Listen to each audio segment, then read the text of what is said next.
Welcome to the deep dive. Today, we are cracking open a true titan of global indulgence, a company founded way back in 1894, the Hershey Company, HSY. Mm-hmm. It's a brand synonymous with American confectionery, but, well, the story we're diving into is far more complex than just a simple chocolate bar. That's absolutely right. For decades, Hershey was, arguably the undisputed king of American candy. Right. But the narrative we're analyzing today is one of radical, deliberate strategic transformation. Hershey is no longer content to be viewed solely as a confectionery company. It spent the last few years aggressively pivoting, trying to capture the entire spectrum of consumer snacking occasions. They're really trying to future-proof their business model. Our mission, then, is to conduct a forensic examination of this evolution based entirely on the sources you provided. We need to assess the viability of this transformation. Is it actually working? We'll examine their competitive moat, their financial resilience, and, the sustainability of those iconic chocolate brands. And, of course, looming over everything, we have to talk about the elephant in the supply chain. The absolutely unprecedented historic inflation in cocoa costs. This is a really high-stakes deep dive because the company is defined by a core conflict right now. You have a business model built entirely on, high-sugar, high-margin indulgence. Exactly. How do they maintain growth and, crucially, maintain their profitability when they're simultaneously being squeezed from the outside? Right. Squeezed by commodity costs soaring to historic highs, squeezed by consumers increasingly demanding better-for-you options, and squeezed by economic pressure that fuels the rise of low-cost private label brands. It is a true war on multiple fronts. Wow. And the stability of one of the world's most famous companies kind of depends on running it. Okay, let's unpack this transformation, starting with the nuts and bolts of the business. The strategic shift away from just chocolate is so deliberate that it's literally been embedded into their organizational chart. Yep, that's right. We're talking about a formal structure implemented in the fourth quarter of 2021 that broke the business into 3 distinct accountable reporting segments. What are they and, why does this really matter? Well, it matters because it forces management accountability along their new strategic lines. Before, you might have treated them simply as, one giant candy operation. Now, they are functionally divided. Okay. So, segment number 1, the anchor is North America confectionery. This is the bedrock of the entire company, right? The cash cow that funds everything else. Absolutely. This is where the global heavyweights reside. Hershey's, Reese's, Kisses, Jolly Rancher, and crucially, the U.S. license to sell Kit Kat. Yep. It encompasses all their traditional chocolate and non-chocolate candy operations in the U.S. and Canada. Then the second segment, and this is the one that's really the future narrative, is North America salty snacks. This is explicitly designated as the growth engine. And this entire portfolio has been built almost exclusively through key acquisitions, focusing on higher growth, savory snacks like popcorn and pretzels. Got it. And finally, you have the international segment, which captures pretty much everything outside of North America. Okay. Spanning manufacturing operations in key strategic hubs like Mexico, Brazil, India, Malaysia, with distribution across, I think, about 70 countries globally. Wow. Now, the structural necessity of creating that salty snacks segment, it cannot be overstated. Why does that? It's not just about adding a new revenue stream. It's a critical strategic maneuver designed to protect the business. The move diversifies their revenue away from their core chocolate dependency. Yeah, right, the cocoa volatility. Exactly. Which, as we'll discuss, is perpetually vulnerable to the extreme, unpredictable volatility of the cocoa market. Salty snacks, which rely on inputs like corn and wheat, act as a natural, essential hedge against their single biggest commodity risk. It provides balance to the overall input costs. That makes perfect sense. So if chocolate input costs double, at least popcorn inputs might stay stable, kind of balancing the portfolio. Precisely. And speaking of balance, despite this transformation, Hershey's status in North America remains, utterly formidable. They hold the coveted #1 spot in U.S. confectionery. Still number 1. And thanks to these aggressive moves, they've already established themselves as the #2 player in the broader U.S. snacking space. That kind of market dominance is really testament to the power of their brand equity. Yeah. You're not buying a commodity product when you buy a Reese's or a Kiss. No, definitely not. You are buying a cultural touchstone. These brands afford them significant established pricing power, a true competitive moat. This is what allows them to pass on some of the commodity inflation costs, without facing an immediate total exodus of customers. Although, as we will see in the financials, that pricing power is being tested severely right now. Right, we'll get to that. And their entry into salty snacks wasn't about slowly building a new chip brand, was it? They leveraged their acquisition strategy to buy existing market leaders. Tell us about Skinny Pop and Dots. Okay, so Skinny Pop was brought in through the Amplify acquisition. That gave them immediate scale in the exploding ready-to-eat popcorn market, which is often viewed as a better-for-you snack. Okay. But the real star acquisition, the one delivering critical volume growth, appears to be Dots Homestyle Pretzels, acquired back in 2021. Why was Dots so crucial? What made it stand out? Because at the moment Hershey acquired them, Dots was the fastest-growing major brand in the entire pretzel category. Wow. It achieved this not through massive marketing budgets initially, but through flavor innovation, that distinctive buttery seasoning and highly effective sort of niche regional distribution. Hershey's strategy here wasn't to compete with Frito-Lay on scale immediately. It was to buy brands with proven consumer pull and rampant growth momentum, Right. and then pour their immense distribution and category management scale onto them to accelerate that growth nationally. It's a highly efficient way to buy yourself into a fast-growing market without the time and risk of developing a brand from scratch. Makes sense. Now, let's pivot to geography because you mentioned this concentration. This is kind of a dual-edged sword, isn't it? Hershey is a massive global player, but its sales are heavily concentrated. Oh, incredibly so. In the fiscal year 2024, an astonishing 91.5% of total net sales came from North America. That is the ultimate definition of concentration risk, but also it's their fortress. Okay, explain that. Well, on one hand, that concentration allows them to achieve unparalleled scale, distribution advantages, and advertising efficiency that rivals simply cannot match in this region. This scale is arguably their strongest competitive advantage in their home market. They literally own the shelf space. But the risk is clear. Right. Their entire financial performance, profitability, growth trajectory, it's all intensely sensitive to the economic health and consumer behavior of just one region, North America. Exactly. If there's a prolonged recession here, Hershey has virtually nowhere else to turn for relief, it seems. And we see the challenges internationally, which really highlights this concentration. That international segment is notoriously volatile. In markets like Mexico, Brazil, and India, they face intense price-driven competition from truly massive global rivals like Mars, Mondelez, and Nestle. Right.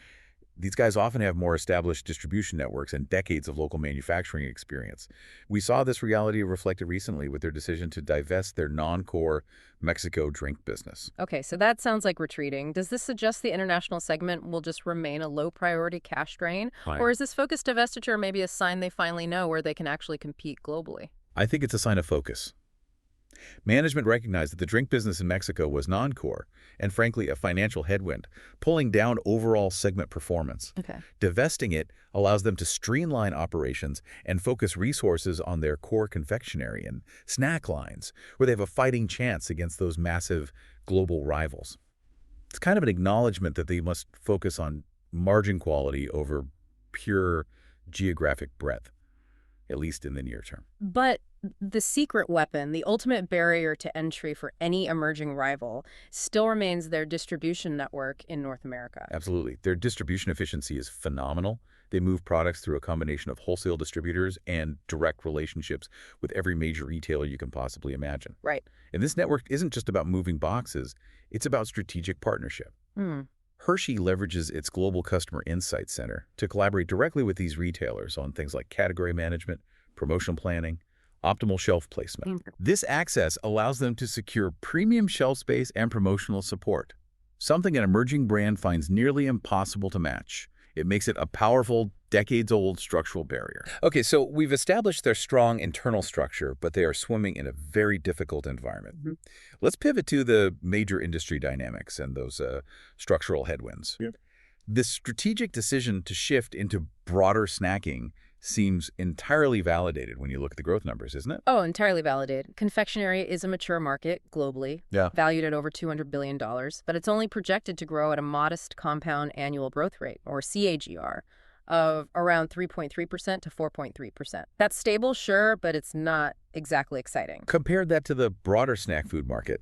It's significantly larger and exhibits a far more robust growth profile with a projected CGR between 4.2% and 6.0%. Yeah. It's not a huge difference on paper, maybe, but over a decade, that compounds into a massive advantage. And that superior growth is driven by this fundamental cultural phenomenon that analysts call snackification. Snackification. Okay, this isn't just a buzzword. It's a fundamental shift where structured meals, breakfast, lunch, dinner, are increasingly being replaced by smaller, more frequent snacking occasions throughout the day.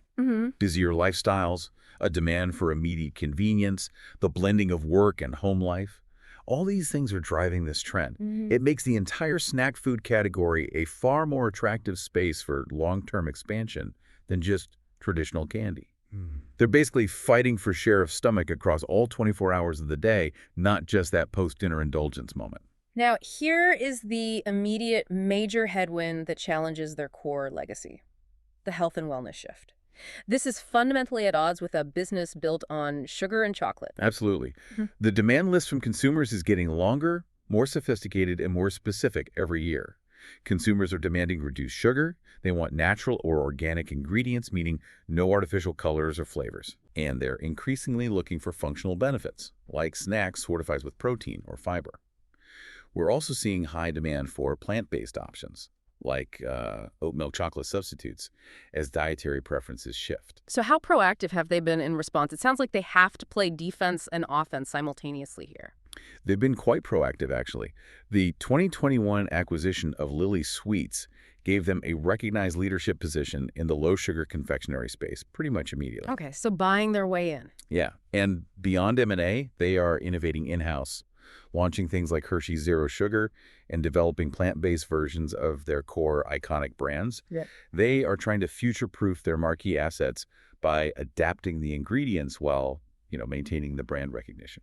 We also have to acknowledge the elephant in the metabolic room, the rise of GLP-1 agonist medications. These weight loss drugs, they seem to be fundamentally changing the conversation around food demand. This is perhaps the biggest structural unknown factor looming over the entire food and beverage market right now. Yeah. For those unfamiliar, GLP-1 agonists are highly effective medications used for weight loss and diabetes management. They work by altering appetite and increasing satiety, which fundamentally changes how people approach food, particularly indulgent or high-calorie snacking. Right. While Hershey's management currently assesses the year-on-year impact on their sales as mild, the long-term potential for these drugs to permanently change the demand curve for traditional indulgent products, well, it remains a profound structural question mark for the entire industry. Wow. If a significant percentage of the population just stops craving sugar and fat, what happens to the world's leading chocolate company? That is a staggering question. Must keep CEOs up at night. Let's pivot to the competitive landscape. We're talking about an oligopoly in the branded space where a few massive companies really control the global field. Yeah, it's highly concentrated. Their primary branded rivals are giants. Mars, which is privately held but significantly larger with roughly $47 billion in sales. Mondelez, another snacking powerhouse that competes across biscuits and chocolate, and European stalwarts like Nestle and Ferrero. In the critical U.S. confectionery market, it's practically a duopoly. Hershey and Mars collectively control over 60% of the market. 60%. Yeah. This concentration creates incredible friction for shelf space, innovation, and pricing. But the most significant, fastest-growing competitive threat isn't one of these giants, is it? It's the low-cost private label surge. This seems like the new threat that is truly existential because it attacks them directly on price and value. This is the critical data point to internalize, I think. The private label category is gaining ground at an alarming rate, fueled by inflation. Okay. In the first half of 2025, private label dollar market share in the U.S. hit an all-time high of 21.2%, and unit share was even higher at 23.2%. Wow, nearly a quarter of units sold. Exactly. The surge is driven by a two-pronged attack. First, a vast majority of shoppers, I think the figure was 71%, now believe that private label quality is equal to or better than national brands. So quality perception is no longer a barrier. Right, that stigma is gone. Gone. And second, economic pressure. Consumers are trading down due to persistent inflation. When a Hershey bar costs a premium and the retailer's generic version looks and tastes pretty similar for 20% less, well, the decision is easy for a budget-conscious consumer. Yeah. Exactly. This means Hershey is fighting a two-front war. They are competing fiercely against their branded rivals on innovation and marketing, but they are fighting a silent, brutal battle against their own distribution partners, the retailers, on price and value. So essentially, Hershey is in this brutal poker game where their distribution partners, the same people selling their Reese's cups, are actually more profitable when they sell a knockoff version of that cup. Pretty much, yeah. That is a profound conflict of interest. It is, and the financials bear out the retailer's motivation. Retailers are strongly incentivized to promote their own private label brands because they typically generate significantly higher gross margins for the retailer, often exceeding 40%. 40% plus. Compare that to the maybe 25% to 35% gross margins they see from selling Hershey's national brands. Yeah. This means every incentive in the retail environment is kind of pushing against Hershey's premium position. Yep. Hashtag 3. Financial performance and the growth algorithm shift. Okay, now let's transition into the financial data because this is where the strategic shift and the cost pressures really become tangible proof points.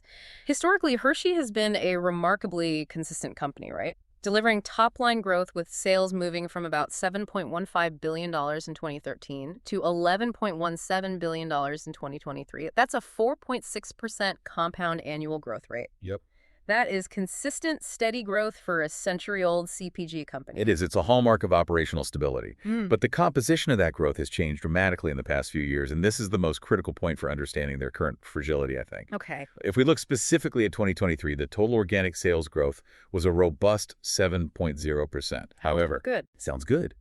But that 7.0% was composed almost entirely of a massive 8.9% contribution from net price realization, meaning they raised prices significantly and critically a 2.2% decline in volume mix. Oof. That is the sound of the consumer running out of budget, basically. Exactly. What is management's internal view of how much further they can push pricing before they completely collapse that volume? All of their growth is now coming from charging more for less stuff. Precisely. This analysis point confirms that, yes, they are successfully leveraging their iconic pricing power, which is a strength, Sure. but the accelerating volume decline signals that consumer price elasticity is being severely tested. Consumers are actively pushing back, trading down to cheaper options, or simply buying less indulgence. This trend is dangerous because it feeds that private label surge we just discussed. Right. It's a feedback loop. Yeah. When we look at profitability, gross margins have become volatile, swinging between 43% and 47% historically. We saw a dip to 43.2% in 2022 due to initial supply chain costs, but recently we're seeing renewed and, well, acute pressure. The acute pressure is now existential. The source material shows that the gross margin for the third quarter of 2024 declined sharply to 41.3%, significantly down from the year before. Wow, 41.3. Yeah, that margin compression is almost entirely driven by one single overwhelming factor: soaring cocoa costs. Maintaining margins is the company's biggest immediate headache, no question. But on the flip side, their capital efficiency metrics remain robust, don't they? Demonstrating management knows how to deploy capital effectively despite the external pressures. They do. They boast an impressive return on equity, ROE, of 35.9%, and a return on invested capital, ROIC, of 13.5%. For the average learner listening, why are these numbers so important? What do they actually tell us? They are critical because they demonstrate quality management in a fundamentally powerful business model. ROE of 35.9% means that for every dollar of shareholder equity invested, the company is generating nearly 36 cents in profit. That's superb. ROIC of 13.5% means that every time they invest in a factory, an acquisition, or a marketing campaign, they generate a return that is significantly above their cost of capital. They're not burning capital. They are using their investments effectively to generate superior cash flow. The current issue is this external commodity shock, not internal execution failure, and these metrics kind of prove that. Got it.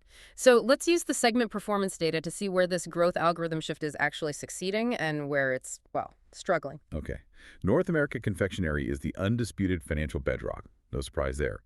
With over $9.1 billion in sales and generating nearly $3.0 billion in segment income in 2024, that segment income margin consistently sits above 32%. Wow. This is the cash machine that funds every single expansion, acquisition, and dividend payment. The challenge: its growth has stalled. Sales were essentially flat between 2023 and 2024, emphasizing that it's reached maturity. Okay, stalled. So in stark contrast, we have the North America salty snacks segment, which is supposed to be the clear growth engine. How's that doing? The performance here is vital to the entire investment thesis. Sales have grown over 10% in the last 2 years, What's absolutely fascinating and a huge win for the strategy Yeah. is that the 3.9% sales increase in 2024 was primarily driven by volume gains, particularly from Dot's home-style pretzels. Ah, volume, not just price. Exactly. This is the exact opposite of the core confectionery business, which is relying solely on price. The success of the salty snack strategy is proving vital because it is delivering true, organic volume growth that diversifies the company's risk away from that reliance on price hikes in chocolate. Okay, that's a critical success story then. And the international segment, still the volatile outlier. Yes, still small, still difficult. Sales were flat in 2024, and they were hampered both by unfavorable currency exchange rates and critically persistent volume declines, specifically in markets like Mexico and Brazil. Mm-hmm. This just confirms those competitive challenges we discussed earlier.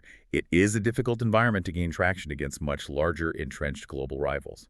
#tag what should be. Strategic response, efficiency drive, and capital allocation. So given this intense pressure cooker environment soaring costs, volume declines in the core business, the rise of private label, how is Hershey responding strategically? They've executed a number of key moves from 2022 to 2024, right? Yeah, their response has been multifaceted, focusing on portfolio pruning and internal optimization. On the acquisition front, they're focused on disciplined bolt-ons. Bolt-ons, okay. Take the November 2024 acquisition of Sour Strips, a high-growth, non-chocolate brand added to the non-confectionery portfolio. It's a small acquisition expected to contribute a modest but meaningful 30 basis points to 2025 net sales, Okay. but it fills a strategic gap in the highly popular sour candy category. Smart little move. But the really interesting move, perhaps, was the commitment to vertical integration within the salty snacks portfolio, specifically with Skinny Pop. Tell us about that. Right. That May 2023 acquisition of manufacturing assets from Weaver Popcorn is a huge strategic shift. Weaver had been a co-packer for Skinny Pop. Yeah. By bringing production in-house, Hershey accomplished several critical goals. They gained immediate supply chain control, guaranteed capacity for future growth, and critically, cost efficiency through optimization. Ah, controlling the costs. Exactly. Yeah. This signals that their salty snack strategy is rapidly maturing from just market entry buying the brand to full operational optimization controlling the production process. They are applying their decades of manufacturing expertise to their newer division. And on the flip side, we saw the streamlining by exiting that non-core Mexico drink business, focusing resources where they actually have a competitive edge. Correct. Beyond the portfolio management, the company is undertaking a massive internal modernization effort to drive down costs. Mm-hmm. This is essential for long-term health, and is kind of divided into two parts. First, they are in the midst of a multi-year ERP system, upgrade enterprise resource planning. Okay, for those who aren't knee-deep in supply chain management jargon, what is an ERP system and why is this investment so essential for their long-term agility? Okay, so an ERP system is essentially the nervous system of a major corporation. Right. It's a massive software platform that integrates all essential business processes, everything from manufacturing planning, procurement, inventory management, finance, human resources, into one seamless database. Got it. The investment is crucial because the old system often operates in silos, creating inefficiencies.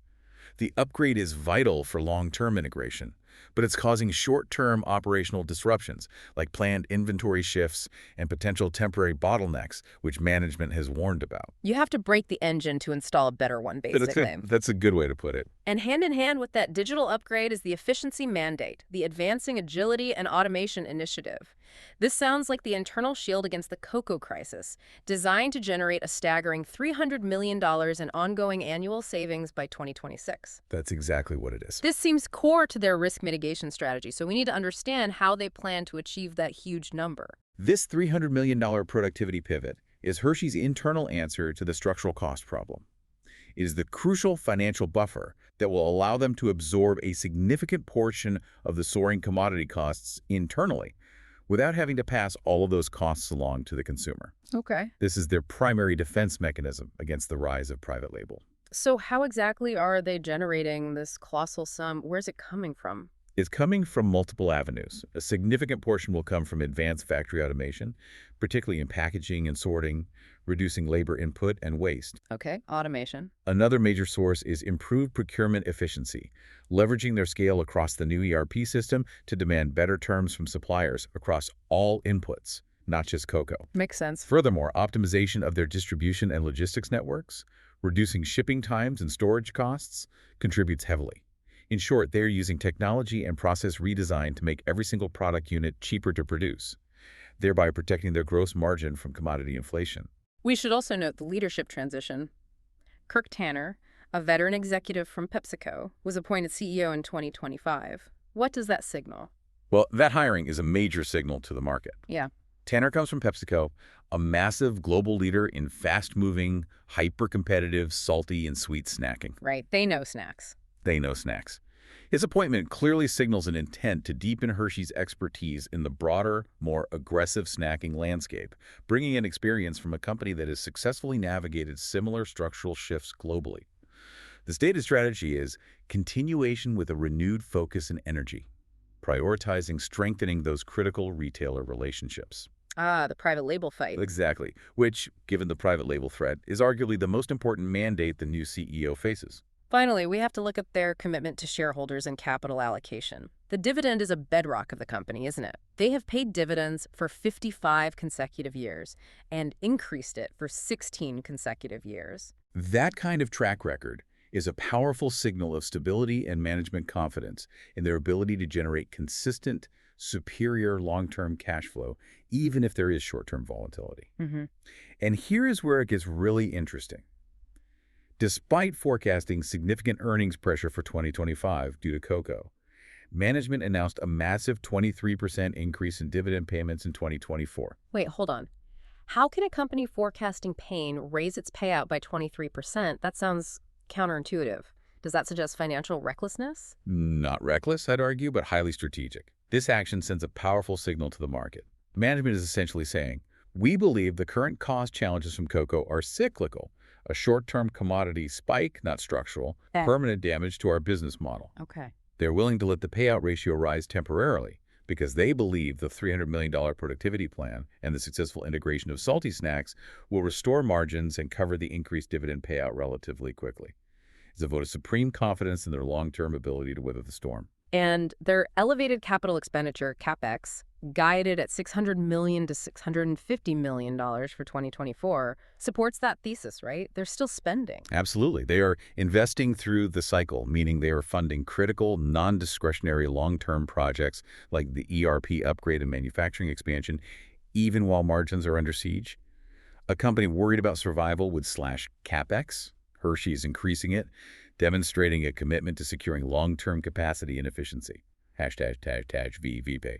Key risk factors and the valuation context. Let's turn the spotlight fully onto the risks now, starting with the immediate acute threat that really overshadows everything else, the cocoa crisis. It is hard to overstate how significant this is for a company whose entire heritage is built on chocolate. It truly is the central drama right now. Cocoa prices surged by approximately 70% in 2024. 70%? 70%. Driven by weather patterns, structural supply issues in West Africa. It's a perfect storm. Yeah. This dramatic spike directly impacts the cost of goods sold for roughly 90% of their legacy business. Wow. Management has been explicit and transparent. They expect this surge to put significant pressure on 2025 earnings. No hiding from that. Their mitigation strategy uses hedging to smooth volatility. How does that work exactly, and why can't it just eliminate the problem entirely? Well, hedging is a necessary financial tool. It allows Hershey to lock in the price of a commodity for a period of time, maybe 12 to 18 months in advance. This avoids extreme short-term volatility and allows them to plan pricing. Okay. However, hedging cannot eliminate the impact of a sustained structural increase. If the underlying price of cocoa moves from a long-term baseline of, say, $3,000 per ton to a new permanent baseline of $7,000 per ton, Right. the hedging only delays the pain. When those contracts roll off, they're forced to buy at the new, permanently higher market price. It just buys time. It doesn't solve the core issue if prices stay high. And this leads us directly back to that price elasticity test. Exactly. The sustained price increases needed to offset these higher costs carry the major risk of further volume declines, which, as we keep saying, accelerates the shift of consumers toward those lower-cost private label brands. Right. The challenge is structural. Hershey must raise prices to save margins, but raising prices gives ammunition to their private label competitors, potentially eroding market share. It's a vicious cycle they are desperately trying to break with that $300 million productivity plan. Looking beyond cocoa, we see long-term structural risks looming, particularly plus the consumer behavior trend toward healthier and low-sugar snacks. That's sustained, right? Potentially eroding long-term demand for the core indulgence portfolio, even with the new better-for-you acquisitions. It creates a kind of bifurcated market for them. They have to maintain the classic brands for cash flow while simultaneously and aggressively developing the BFY brands for future relevance. It's a tough balancing act. On the corporate structure side, we need to detail the unique governance arrangement, the Hershey Trust Company, which controls a majority of the voting power through Class B stock. How does that impact things? This structure is a really defining feature of the company. The trust was established by Milton Hershey primarily to fund the Milton Hershey School for Disadvantaged Children.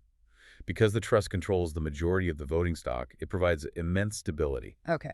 It functionally insulates the company from hostile takeovers and short-term activist pressure, allowing management to prioritize multi-year projects that might depress short-term earnings, like that massive multi-year ERP upgrade we talked about. Right. But the flip side is that public shareholders have relatively limited influence over strategic direction compared to a typical public company.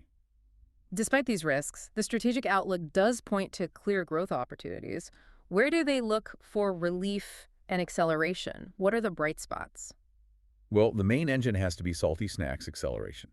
Continued investment in Dots and Skinny Pop is essential, and they must successfully apply their confectionery category management expertise, their deep understanding of how to manage a shelf to optimize the salty snack aisle at retail, fighting for better placement against, Frito-Lay and others. And also, the better for you expansion seems non-negotiable at this point. Absolutely. Leveraging the Lily's acquisition, along with their protein bar lines like One Brands and Fulfill, positions them to capture the high-growth BFY segment and hedge against that long-term regulatory and consumer health pressure. They need wins there. And we can't forget digital tailwinds, right? E-commerce. Right. E-commerce remains the fastest-growing channel for consumer packaged goods, with CAGRs exceeding 5%. That offers enhanced accessibility, new avenues for testing products, and new marketing channels that help them potentially bypass some of the traditional retail shelf battles where that private label fight is most intense. Let's conclude then with the valuation. HSY traditionally trades at a premium to its peers. Why is that? Why does the market give it that premium? They are simply considered a higher quality company than the average consumer staples peer, and the market tends to pay for quality. The PE ratio is around 24.8x, which is slightly higher than the sector average of about 22.5x. Okay.